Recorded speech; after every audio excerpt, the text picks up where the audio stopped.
This is a Delphi philosophy video, the story of how Delphi, a young girl from ancient Athens, became a philosopher. And you can become a philosopher too. All you have to do is listen to the story, and when we get to a big question, try and think of a great answer. You can maybe pause the video and tell someone what you think, or tell them why, or ask them what they think. As long as you're using your brain and having fun, you can't do it wrong. So, let's get started.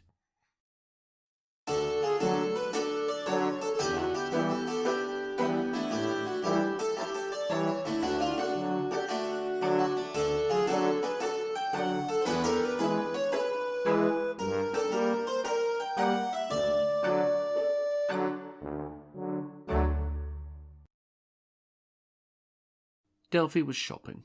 This was a job that Delphi did not particularly enjoy. She looked around desperately at the emptying stores, trying not to be pushed aside by other women who were keen to get ahead of her. She was looking for an offering. This was one of the tasks that was often given to women in Athens. The city was a very religious place, and believed in a whole avalanche of gods, all of whom demanded their own festivals, sacrifices, rituals, and presents. On festival days, which felt like almost all of them, Delphi was often sent to buy something in the market that the god or goddess might find pleasing, and then take it to their temple. She would then offer it up at the altar, say a prayer or mumble something convincingly, and then leave it for the gods. Nobody ever wondered what happened to it next. Athens believed in its gods. Not for the first time, Delphi cursed her lack of money. It wasn't her father's fault. He was a hard-working sculptor, but it didn't bring in a lot of money, and Delphi had no brothers to help, and of course Delphi couldn't work. They weren't poor exactly, they just couldn't afford luxuries like good shoes, or regular honey cakes, or offerings at festivals that weren't embarrassing. Delphi often wondered if the gods had noticed, but no thunderbolts had splattered her yet, so she supposed the gods weren't too angry at her. If only she had real money. She would enjoy shopping then. Think of all the things she could buy. What would you do if you had all the money you wanted? Would it make you happy?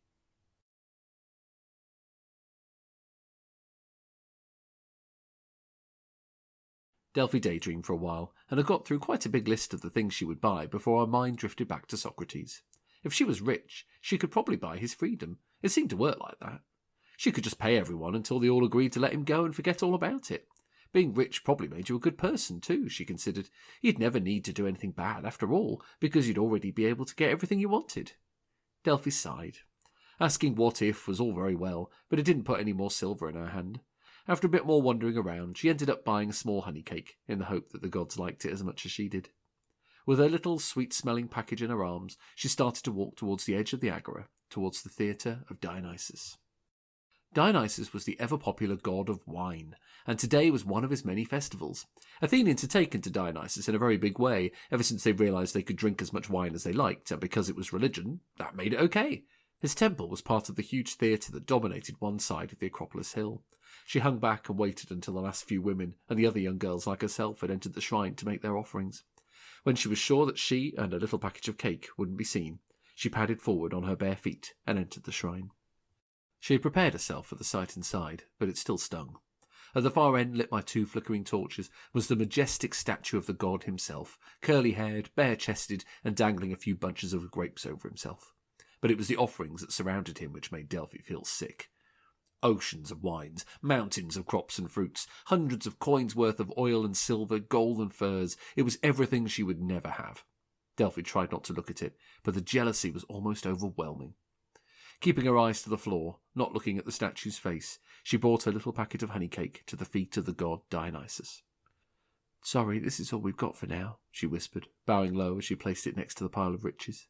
"But my father and me, praise you, O mighty Dionysus, and offer you this gift of honey cake. It isn't enough for you, I know, but I ask for your blessings anyway." Delphi paused for a few seconds. "There's probably other things I'm supposed to say to you, but I'm not sure what they are." Delphi thought this probably wasn't a very good prayer, so she tried singing a hymn but gave up on the second verse because she couldn't remember the words. "I hope that's okay. Thank you." Still keeping her gaze on the floor, she slowly backed away and turned to leave. "Why, I haven't done anything." Delphi froze. The voice had sounded like two marble blocks being rubbed together, and yet somehow also sounded light and cheerful, and it had come from right behind her. She turned around slowly, a deep horror rising up her chest. Dionysus smiled. "What are you thanking me for? I didn't do anything for you, did I?" His voice was mumbling and slurred. He sounded like Delphi's father at the end of a particularly large drink of religion.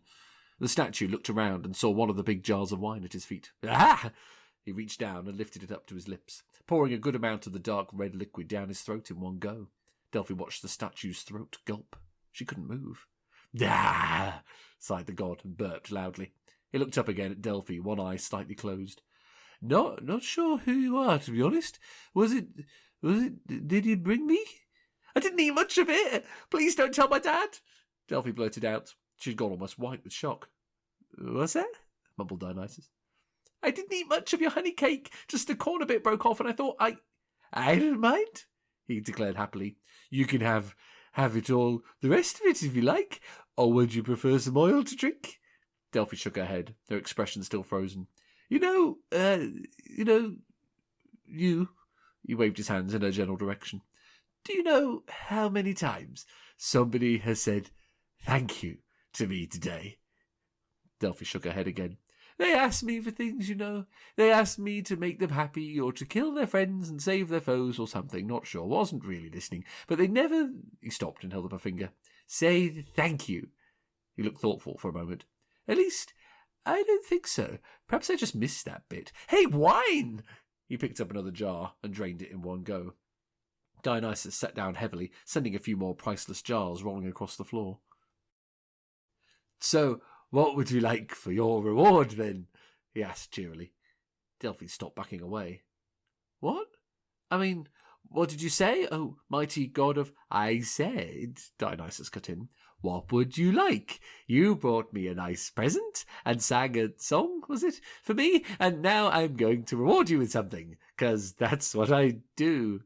He thumped his chest proudly. Now, anyway, so what's it to be? Delphi's jaw wobbled a bit. She wasn't quite convinced, but she really, really wanted to be. What kind of thing do you mean?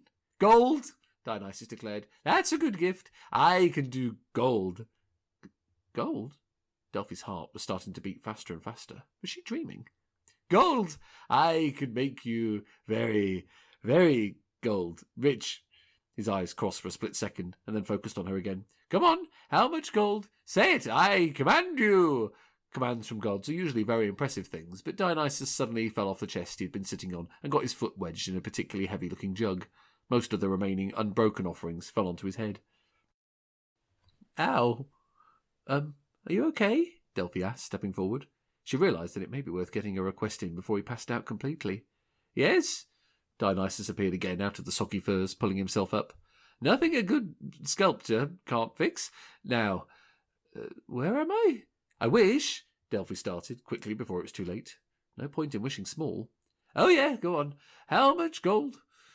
Delphi thought quickly and greedily. Perhaps if her day had been easier, or if she hadn't been panicked, she might have thought carefully too. She whispered, shaking a little. I wish that everything I touch turns to gold. She held her breath and looked at the god, who was nodding. You know what? That sounds familiar somehow. He shook his head. From sunrise! Dionysus brought his hands together in a clap so loud that it shook the universe. It went through Delphi like a thunderbolt. Later, all she could remember was the gleam of gold in her eyes and the sound of laughter in her ears. Did Delphi make a good wish? Could anything go wrong?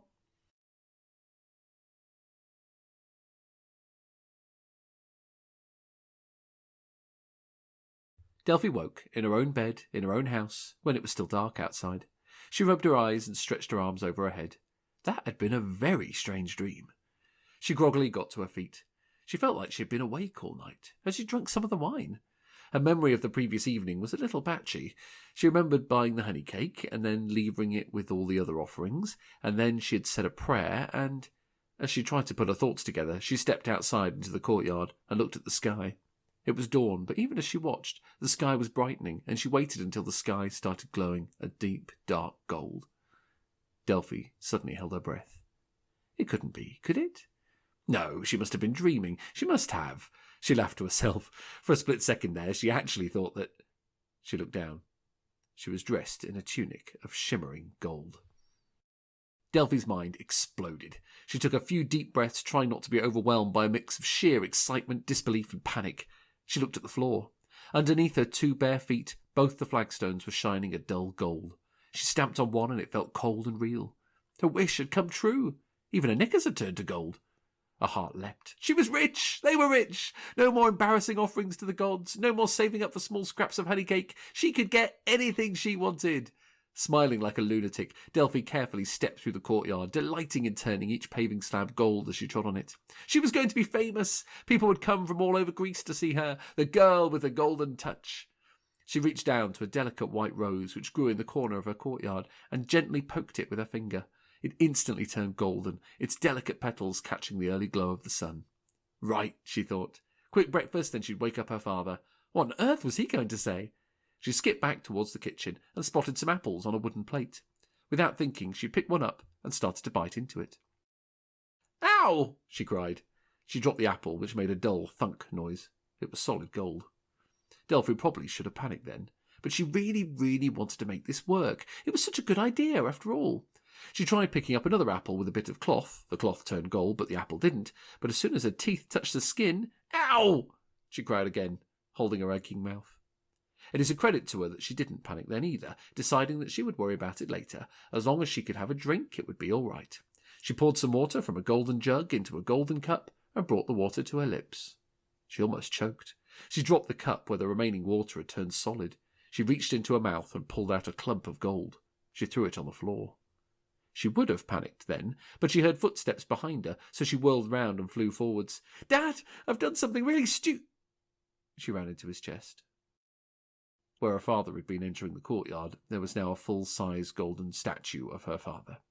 He had often joked that after a lifetime of making statues for other people, one day he'd have a statue of his own. He had no idea that the day would come so soon. Delphi looked up in horror at the golden gaze of her father, unblinking and cold. Then she panicked. What should Delphi do?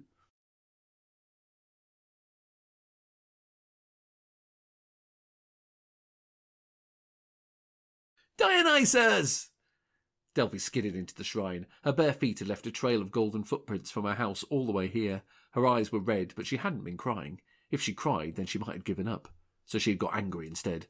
She stuck up her chin in the direction of the statue, which stood cold and still.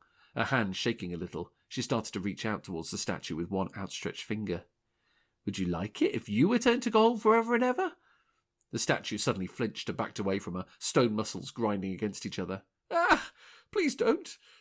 Delphi lowered her finger. You tricked me. You knew I was wishing for something stupid and you let me do it anyway. Oh, not so loud, Dionysus protested feebly, holding his hands over his delicately carved ears. He sounded a lot more fragile this morning. What time is it? Sunrise, snapped Delphi. Did you realise your present meant I couldn't eat or drink or anything? Dionysus moaned and sat heavily down on his stone pedestal, holding his head in his hands. Why are you back here? It's the morning after my festival. I was planning on sleeping for a week or two. Never mind that. This is all your fault. Are you going to help me or not? Delphi demanded, before remembering who she was talking to. I mean, please? All right. The statue took a few deep breaths. I don't know what you're complaining about. Perfectly good wish. There was this other bloke, Midas, I think his name was. He wished for the same thing you did. Never heard him complaining about it. Dionysus thought for a moment. Or was he the bloke who wouldn't shut up about it? That's right, Midas. He was a whingy one, actually, now I think about it. Hello? Delphi cut in impatiently. Oh, right, okay, so what do you want to change your wish to, then? Delphi was taken aback. Change my wish? She asked.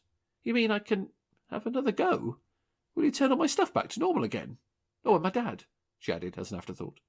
Listen, kid, I'll turn the whole damn world upside down if you'll just leave me with my headache in peace for a bit, he moaned, rubbing his eyes. So I can still wish for gold, just differently? Delphi asked. This was going considerably better than she was expecting. Yeah, you can still turn to gold by touching it if you like, but I'm not undoing it again. I'm not some used chariot salesman. You leave me alone after this one, all right? Delphi shrugged. That seems fair. But a little doubt wormed its way into Delphi's brain. That means that whatever I wish for this time has to be perfect, doesn't it? I mean, it can't go wrong this time, can it? How should Delphi change her wish? Is there a way of getting as much gold as she wants with her golden touch, but so it can't possibly go wrong?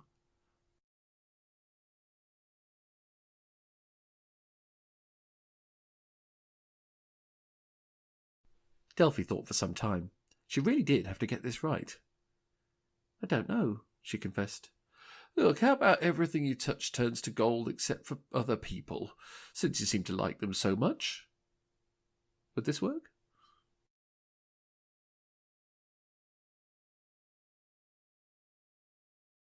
Delphi shook her head immediately. I'd still need to eat and drink, wouldn't I? She pointed out. Fine, Dionysus answered. How about everything you touch turns to gold except people, food, and wine, then? I mean, drink. How about this?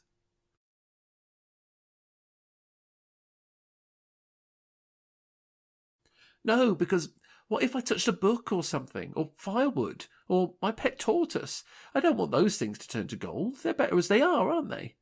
Delphi's face was screwed up in concentration. Dionysus let out another theatrical sigh. Fine, how about everything you touch turns to gold except for people, food, drink, your pet tortoise, firewood, was it? And, he trailed off. Is there a problem with a wish like this?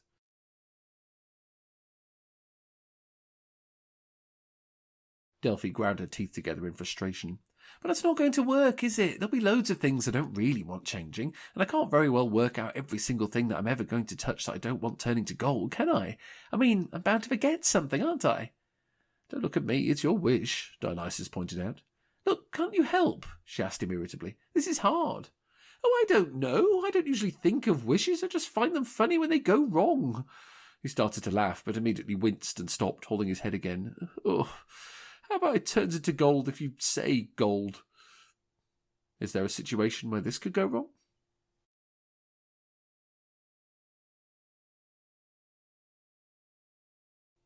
Delphi thought for a moment, then shook her head.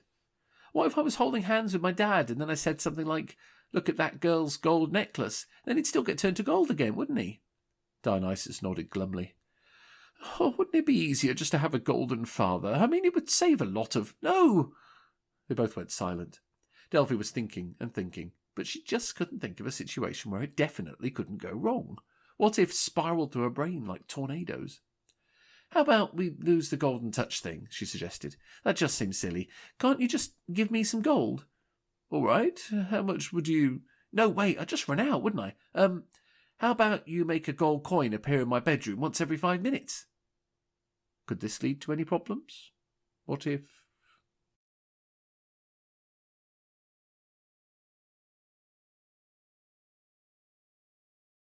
I suppose I could, Dionysus conceded. It sounds like a lot of work, though. Do you realise I'd have to make 2016 gold coins every week? Would you? Said Delphi, slightly impressed at his math skills. But if that'll get you to leave me alone... No, wait, Delphi shouted. Where would I put them? I mean, my room's not very big, and if I went away for a few days, someone would notice and just come and steal them all. And if I went away for longer, I'd probably drown in them. A new thought hit her. And what if I move house? Dionysus almost collapsed. Oh, and hang on a minute. Delphi held her finger up, her thoughts now dancing.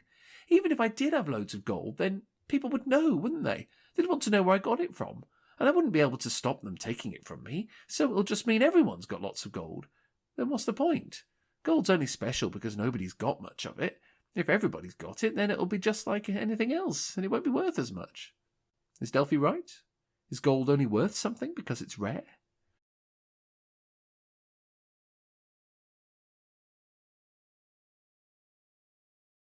Dionysus almost screamed. Look, I could just smite you, you know. Gods aren't usually this patient. I mean, I offer you a wish for your kind... He paused. Actually, what did you do? Last night's a bit of a blur, I'm afraid. Oh, it doesn't matter now, does it? Delphi replied quickly. The god narrowed his eyes at her. She was running out of time, she knew. Surely there must be something she could wish for. It hit her then. She had been so excited by the idea of being immensely rich that she had forgotten all about it before. She'd been so greedy, she realised, her heart sinking. Why did she always have to get it wrong before she could see what was right? Just give me enough gold to free Socrates, she said, please. That's all I want. Dionysus looked up from his hands, and to her surprise, shook his head. Sorry, I'd have to give you all the gold there could ever be, and there still wouldn't be enough. What? No amount of gold will free Socrates, Dionysus said, his voice soft. How can you buy freedom? Delphi was stunned. You mean, even if I had all the money in the world, and paid all the guards, and paid all the people, he still wouldn't be free? Dionysus gave her another lopsided grin. You can't buy everything. Delphi deflated like a tired old balloon.